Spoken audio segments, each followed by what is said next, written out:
Depuis l'annonce du projet de loi sur la réforme de la fonction publique par Madame le ministre du dit ministère, plusieurs voix syndicales se lèvent ici et là. Nous vous invitons à suivre cette interview après celle du secrétaire général du Sénat, celle du président de la centrale syndicale Dynamique Unitaire, Roger Ondo Abessolo. Bonjour, Président. Ce matin, nous venons vous rencontrer dans le cadre d'une interview qui porte sur la réforme de la fonction publique, le projet de réforme de la fonction publique qui fait couler beaucoup d'encre de salive. Au milieu de cette semaine, nous avons fait une déclaration à l'encontre de ce projet de réforme. Ce matin, nous allons avoir plus de détails sur cette déclaration. Mais d'abord, qu'est-ce qui, dans ce projet de réforme, fâche? Pourquoi il y a autant de remous autour de ce projet de réforme? Président. Bonjour. Nous n'allons pas nous fatiguer de revenir à chaque fois sur ce projet de réforme qui impacte notre carrière professionnelle. Donc, merci d'être venu là-dessus aujourd'hui pour plus de clarification. Il faut dire que ce qui fâche sur la réforme, sur le projet de réforme, si on peut le dire ainsi, c'est d'abord le respect des procédures. Le respect des procédures, je crois que nous avons l'article 25 et l'article 26 de la 8/91 qui prévoit des instances habilités à donner leur avis sur un projet de réforme législative ou réglementaire de la fonction publique. Est-ce que le ministre de la fonction publique, en engageant ces réformes, a reçu l'avis de ces deux organes? Nous n'en savons rien. Ça, c'est la première chose. La deuxième est que, vous savez, les syndicats et le gouvernement sont comme un couple, d'accord? Vous avez votre femme, vous avez des principes dans votre ménage, et je prends un exemple comme ça, je vais caricaturer. Votre femme doit vous servir conjugalement 3 jours dans la semaine, et quand vous vous rendez compte que vous allez en fin de semaine, vous n'avez été servi qu'une seule fois, il y a lieu de se poser des questions. Je pense que la démarche la plus responsable pour un époux, c'est d'aller vers son épouse et comprendre pourquoi elle n'a pas respecté le principe. C'est ce que Dynamique Unitaire a essayé de faire avant de faire la déclaration dont vous faites allusion, notre dernière sortie sur cette question-là. Nous avons introduit une demande d'audience auprès de Madame le ministre de la fonction publique. Nous avons attendu, je crois, 1 semaine sans suite, parce qu'il était question pour nous de comprendre les motivations. Et pourquoi c'est Dynamique Unitaire qui pouvait effectivement mener cette démarche? C'est parce que le projet dont on nous parle aujourd'hui, s'il est nouveau pour certains Gabonais, il n'est pas du tout nouveau pour Dynamique Unitaire. Et là, vous m'amenez à regarder dans le rétroviseur, et je voudrais inviter chaque Gabonais à regarder dans le rétroviseur jusqu'à l'année 2017, pour vous prouver que ce projet n'est pas nouveau. C'est la continuité de l'ordonnance 0016 du 23 février 2018. Cette ordonnance, à l'époque, c'est monsieur le ministre Ogaranga qui l'avait portée. Il était ministre de la fonction publique à cette époque. C'est lui qui avait porté ce projet à l'identique. Vous pouvez aller consulter l'ordonnance 0016, l'ordonnance qui nous avait imposé les mesures d'austérité, parmi lesquelles le gel des recrutements. Et ce projet envisageait effectivement le retrait de l'avancement automatique pour ne laisser que l'avancement au mérite. Quand Madame le ministre revient là-dessus et présente ce projet comme un nouveau projet, pour nous, qui sommes vigilants, nous qui sommes calés, nous qui sommes dessus depuis longtemps, ce n'est pas nouveau. Nous comprenons tout simplement qu'ils veulent, le gouvernement actuel veut parachever l'œuvre commencée par leurs prédécesseurs qu'ils ont fait tomber. Et c'est dommage. Et c'est très dommage. Je vais donc vous rappeler les faits.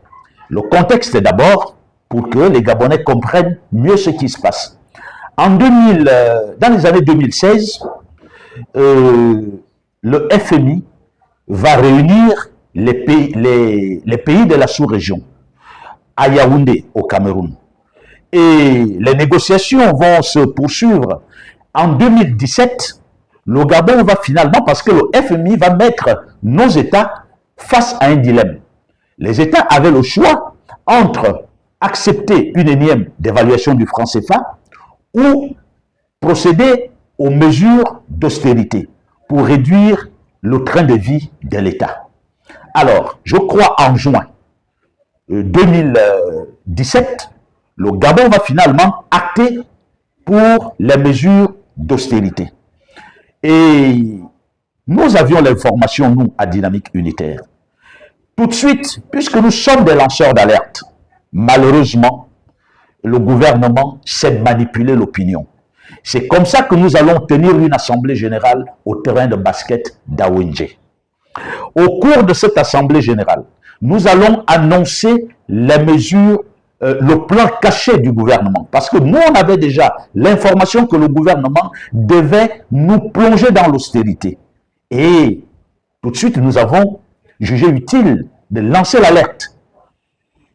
À son âme, le Premier ministre José Ngondé n'a pas hésité de passer à la télé pour infirmer ce que nous étions en train de dire. Il avait promis ce jour aux Gabonais qu'il n'y aura pas de mesures d'austérité. Et pourtant, quelque temps après, ce même gouvernement, à l'issue des conclusions d'un conseil des ministres, a annoncé les mesures d'austérité. C'est ce qui s'est passé. En 2018, Dynamique Unitaire, d'ailleurs quand le gouvernement prend ces mesures, il ne respecte pas la procédure. Dynamique Unitaire va saisir la Cour constitutionnelle pour l'annulation de l'ordonnance 0016 dont je vous parle. L'histoire est là, la Cour constitutionnelle est là. Nous avons donc saisi la Cour constitutionnelle pour non seulement annuler l'ordonnance, mais aussi annuler les mesures d'austérité. Il y a des ministres qui étaient dans ce gouvernement, qui sont encore dans le gouvernement de la Ve République. Ils le savent. Si Mme Laurence Ndong n'était pas là, elle était en France, et je suis surpris parce que cette diaspora soutenait des initiatives de Dynamique Unitaire, du moins sur leur pertinence. Et c'est ce qui avait d'ailleurs, c'est cette plainte qui avait d'ailleurs, qui pouvait symboliser, n'est-ce pas, la résistance de l'agent public face aux violations de ses droits. Nous sommes là en 2018. C'est ça l'histoire. Alors, la Cour constitutionnelle va prendre une décision qui interdisait au gouvernement, qui demandait au gouvernement de revoir sa copie par rapport au respect des procédures. C'est ce qui s'est passé. Malheureusement, le gouvernement a fait un passage en force. Le gouvernement a imposé ces mesures d'austérité en 2018 à l'ensemble des Gabonais. Dans notre démarche, dans notre mobilisation, nous avons quand même obtenu quelques victoires. Parce que finalement, dans leur projet, les agents de la main-d'œuvre non permanente ne devraient plus exister. Dans leur projet, le paiement au 30e n'avait plus eu lieu.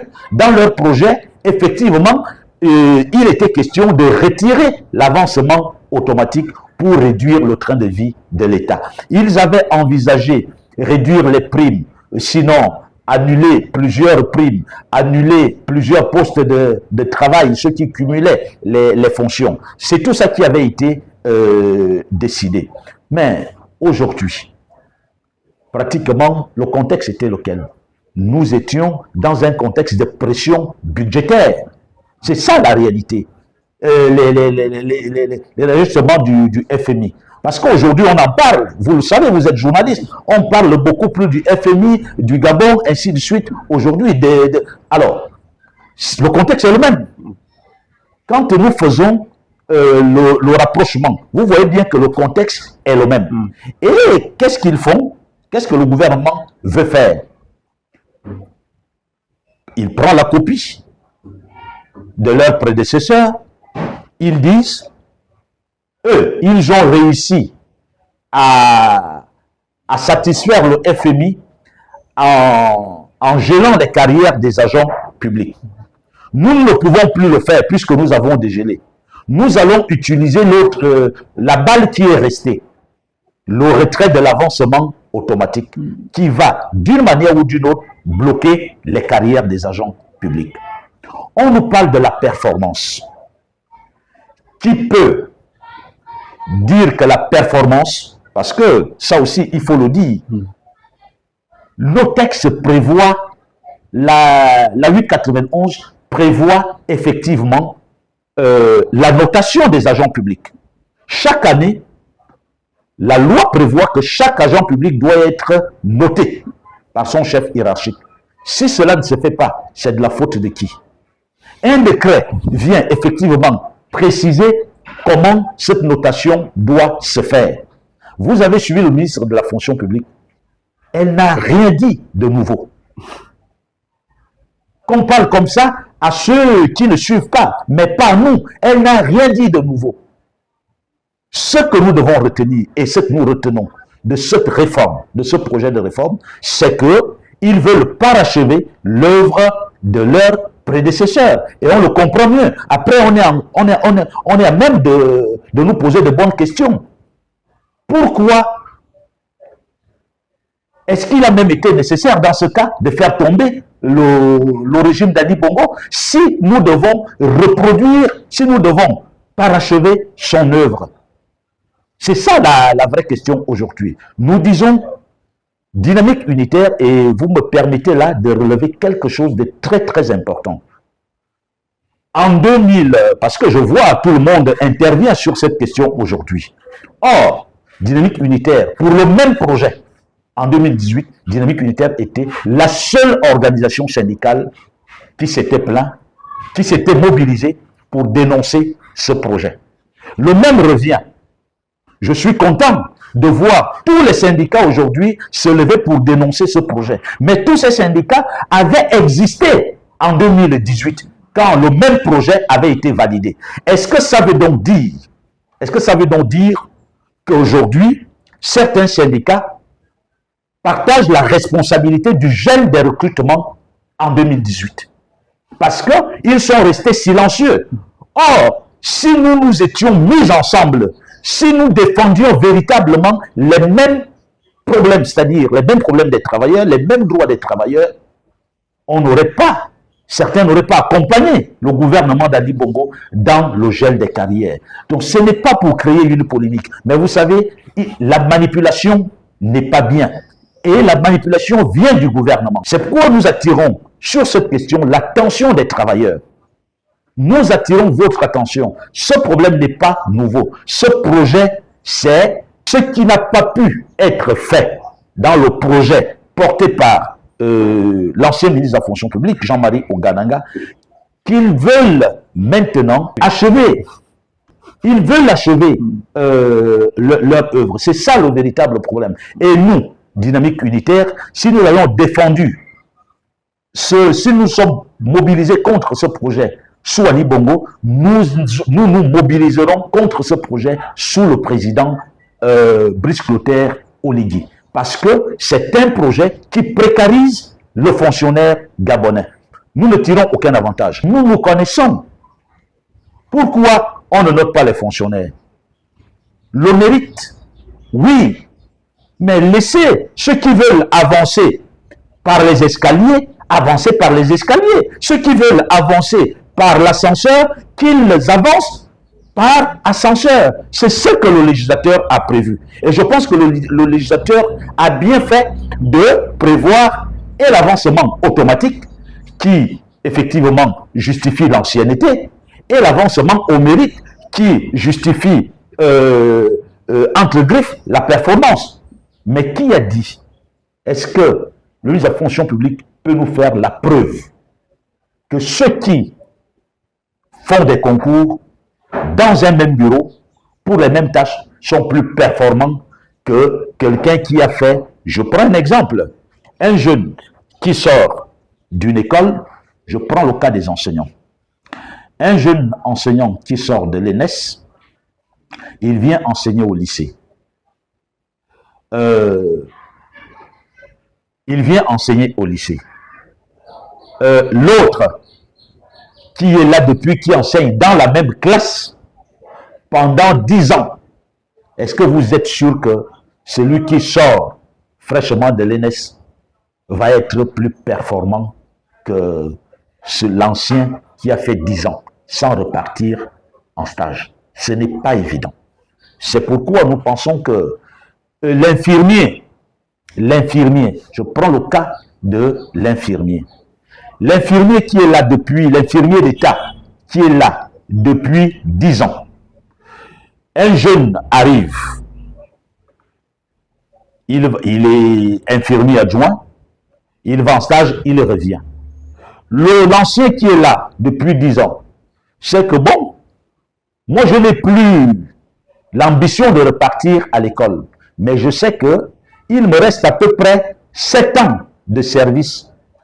C'est plus nécessaire pour moi d'aller à l'école, mais je continue de travailler.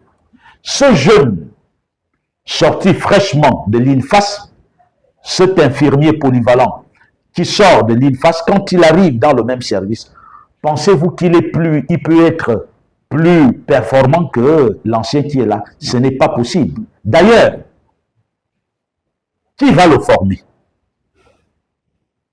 Mais il ne va pas le former parce qu'il sait qu'il n'a plus à avancer.